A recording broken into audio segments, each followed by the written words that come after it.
Assalamualaikum warahmatullahi wabarakatuh. Selamat datang di program pengembangan dosen dan uji kompetensi tindak pedagogik tahun 2025. Sebagai bagian dari sertifikasi dosen yang dirancang untuk memajukan kualitas pendidikan di Indonesia.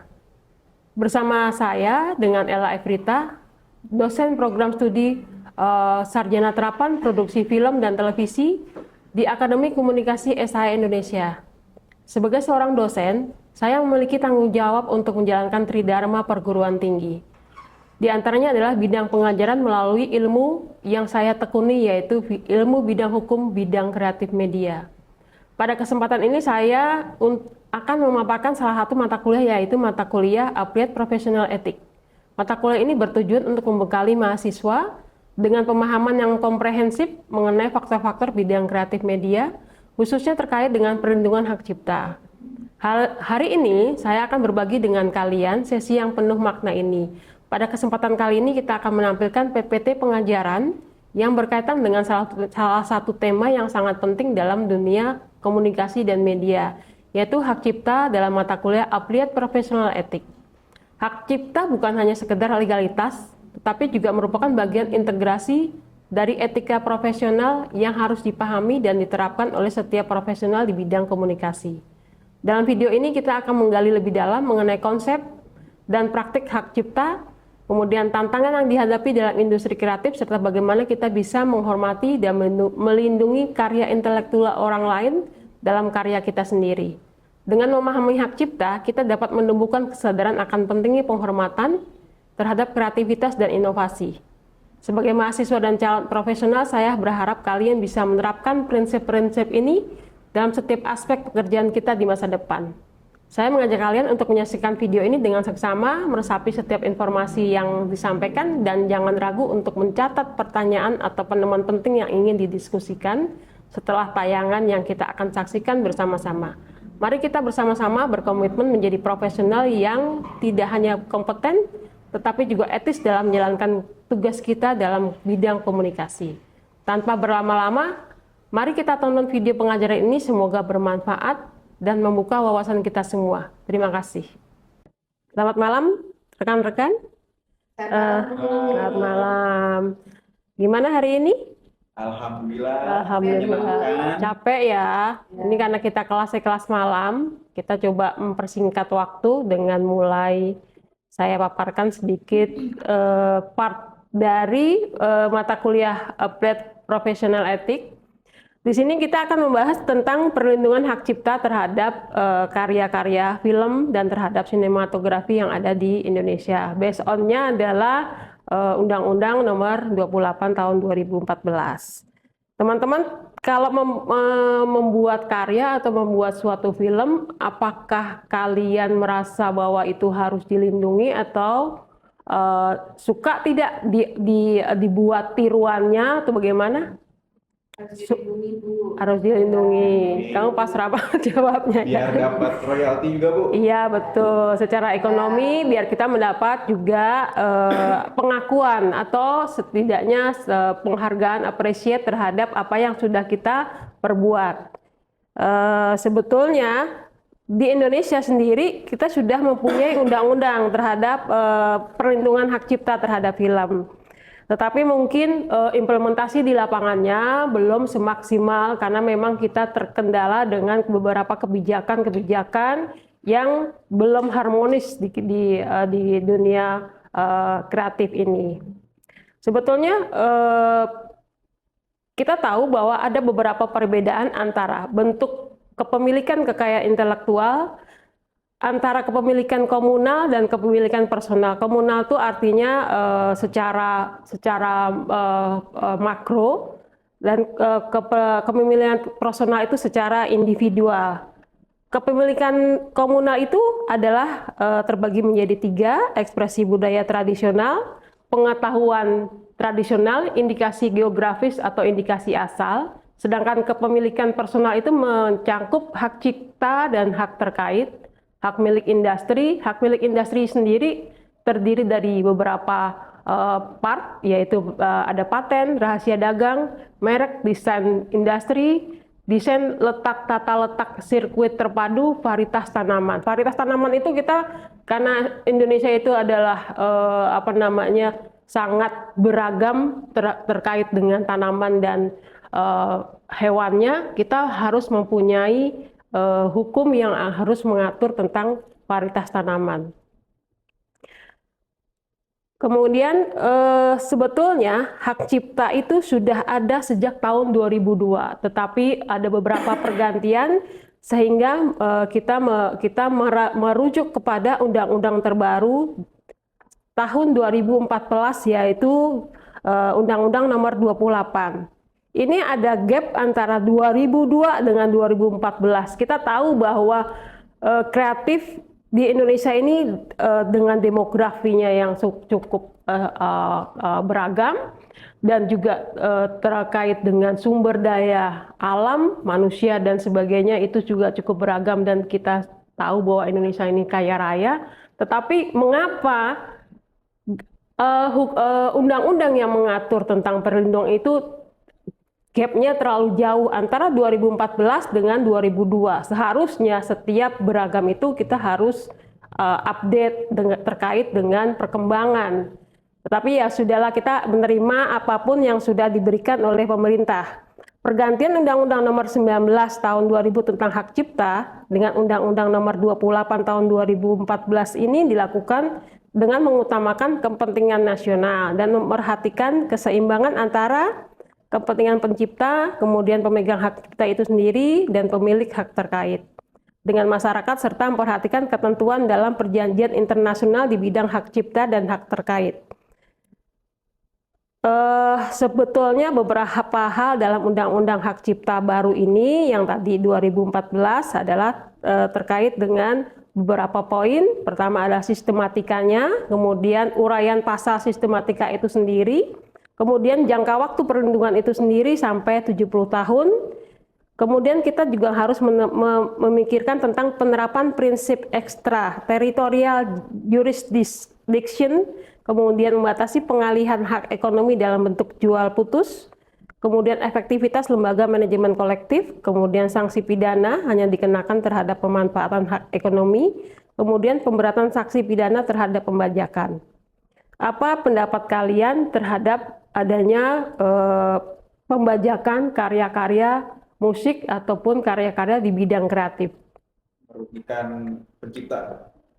Kemudian dari sisi apa merugikannya? Dari sisi hak ekonomi. Kemudian lalu juga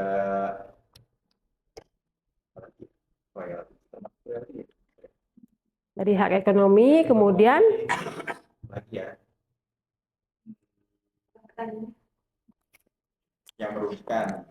kalau terjadi pembajakan terhadap, ini kan kalian ini kan orang-orang kreatif nih, membuat film, membuat animasi, kemudian membuat musik. Ketika kalian mempunyai karya, terus kemudian karyanya itu diambil oleh orang lain, diakui, kemudian karya itu menjadi tenar secara ekonomi, itu sangat merugikan. Kalian pasti merasa kecewa, sedih gitu kan. Nah, kalau seperti itu apa yang harus kalian lakukan? Nah, perlindungan. Kalau tidak ada perlindungan, maka karya kalian tidak akan bisa menjadi hak penuh si pencipta. Nah, untuk itu kita harus melindungi semua karya yang kita buat, baik itu karya kreatif maupun karya-karya yang lain. Sebetulnya pemerintah kita sudah mengatur terkait dengan perlindungan hak cipta.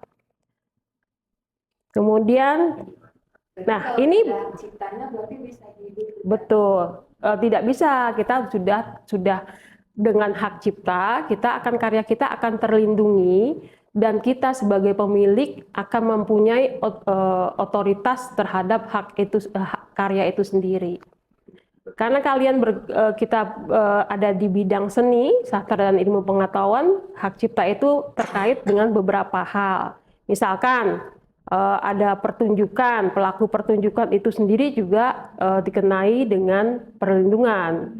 Pelaku pertunjukan itu macam-macam, misalkan artisnya, terus kemudian manajernya, kemudian itu penyelenggaranya gitu ya. Kemudian yang kedua adalah produser hak cipta rekaman. Nah ini penting karena yang terkait dengan kasus terjadi kemarin dengan Agnes Mo dan satu band siapa namanya? Lupa. Agnes Mo dan Aras Vidi. Nah itu antara Agnes Mo dengan band itu ada terkait dengan kasus yang melibatkan uang untuk akhirnya dimenangkan oleh pihak band. Kemudian lembaga penyiaran juga harus terkait dengan hak-hak yang terkait, yaitu hak cipta. Sebetulnya hak cipta itu apa sih sebetulnya? Kalau kalian tahu hak cipta yang terkait dengan seni, misalkan apa aja?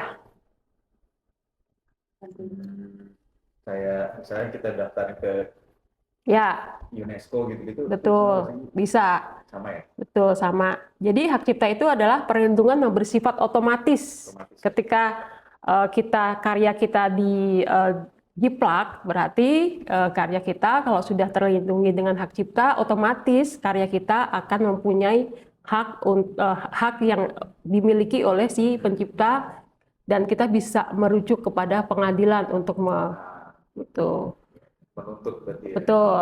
Kemudian tanpa mensyaratkan pencatatan. Kemudian hak cipta itu juga tercatat maupun tidak tercatat tetap akan dilindungi. Misalkan kamu lupa nih, kamu punya hak cipta tapi kamu lupa mencatat, itu tetap ada perlindungan. Hak terkait adalah hak yang berkaitan dengan hak cipta yang merupakan hak eksklusif bagi pelaku pertunjukan. Jangka waktu perlindungan hak cipta itu bermacam-macam. Perlindungan hak cipta biasanya seumur hidup bagi pencipta sampai usia 70 tahun. Berarti Nah, kalau meninggal masih bisa berjalan, yang bisa dialihkan nantinya kepada ahli waris. Kemudian pokoknya dalam jangka waktu 70 tahun. Nah, program komputer ini kan dinamis, bisa berkembang mengikuti perkembangan teknologi, itu juga 50 tahun sejak dipublikasikan. Ketika kamu buat, kemudian kita lindungi selama 50 tahun. Pelaku sendiri juga 50 tahun sejak pertama kali dipertunjukkan nih. Misalkan pelaku tadi saya bilang bahwa artisnya, terus penyelenggara acara, kemudian lembaga penyiarannya. Nah, produser rekaman itu juga 50 tahun sejak ciptaan difiksasikan. Lembaga penyiaran 20 tahun sejak pertama kali disiarkan.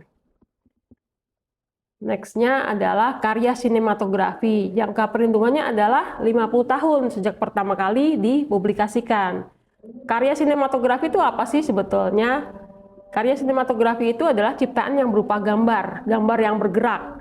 Antara lain film dokumenter, film iklan, reportase, atau film cerita yang dibuat dengan skenario dan film kartun.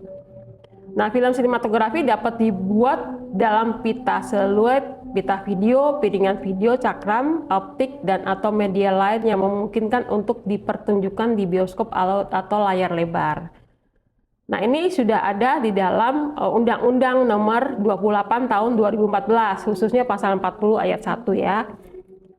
Kemudian ada karya beberapa film itu juga mempunyai perlindungan yang berbeda-beda. Misalkan dari sisi penulis cerita, kemudian ada penulis buku, kemudian aktor atau pelakunya, kemudian soundtrack filmnya sendiri, desainnya sendiri juga, produser filmnya, kemudian pemeran film atau iklan, kemudian pihak-pihak yang terlibat dalam film, mengikatkan diri dengan perjanjian kepada sutradara. Ini yang harus kita sebagai seorang pelaku di industri kreatif itu harus mengetahui apa aja sih yang akan bisa kita lindungi dari karya kita. Walaupun itu pelaku misalkan seorang sutradara mendirect sebuah film, karyanya dia sebagai hasil karya dia itu juga harus dilindungi. Pelaku yang lain misalnya aktor atau artis itu juga harus juga dilindungi. Kemudian hak cipta sendiri tadi saya sudah tanya apa yang menjadi kerugiannya. Yang pertama adalah dari sisi ekonomi. Ekonomi berarti kan itu bisa berupa royalti. Kalau tiba-tiba itu diambil alih kan juga merugikan. Hak lainnya adalah hak moral. Hak moral itu merupakan hak yang melekat secara abadi pada diri pencipta. Jadi ada dua, Taufik, ada hak moral dan hak ekonomi. Ya, Ya. hak moral itu merupakan hak yang melekat secara abadi pada diri pencipta untuk apa? Untuk tetap mencantumkan atau tidak mencantumkan namanya. Jadi walaupun dia tidak mencantumkan namanya, tetapi haknya sudah ada, itu ada dalam perlindungan hak moral itu sendiri. Kemudian menggunakan nama alias, kan kadang-kadang pelaku itu suka nggak mau pakai nama asli. Misalkan nama siapa? Nama nickname-nya, itu juga dilindungi. Terus mengubah ciptaannya, mengubah judul dan anak judul ciptaan, itu masuk ke dalam hak moral. Kemudian mempertahankan haknya dalam hal terjadi distorsi ciptaan.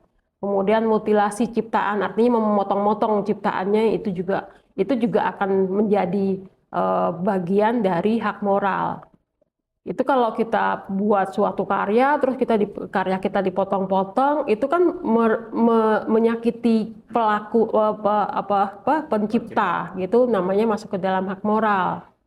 Kemudian modifikasi ciptaan, biasanya ini modifikasi ciptaan ini di dalam teknologi komputer atau teknologi lain. Misalkan ada satu karya gambar, itu juga bisa modifikasi ciptaan. Dari gambarnya A menjadi gambarnya berwarna apa, itu kan sebetulnya modifikasi ciptaan. Itu masuk dalam hak moral. Sebetulnya base end-nya adalah base-nya dari gambar aslinya apa, gitu.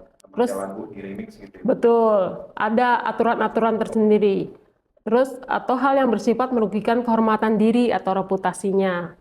Nah, kalau hak ekonomi itu hak untuk melakukan apa? Penerbitan ciptaan. Karena penerbitan ciptaan biasanya kalau buku, kita ulang buku, kita jual 100 eksemplar, terus kita mau membuat lagi, itu kan artinya ada continue income yang akan masuk. Kalau itu tidak dilindungi, berarti kan merugikan si pencipta yang tadinya income-nya untuk si pencipta 100 eksemplar, tiba-tiba didabelkan, dicetak lagi, tapi uangnya tidak masuk kepada si pencipta.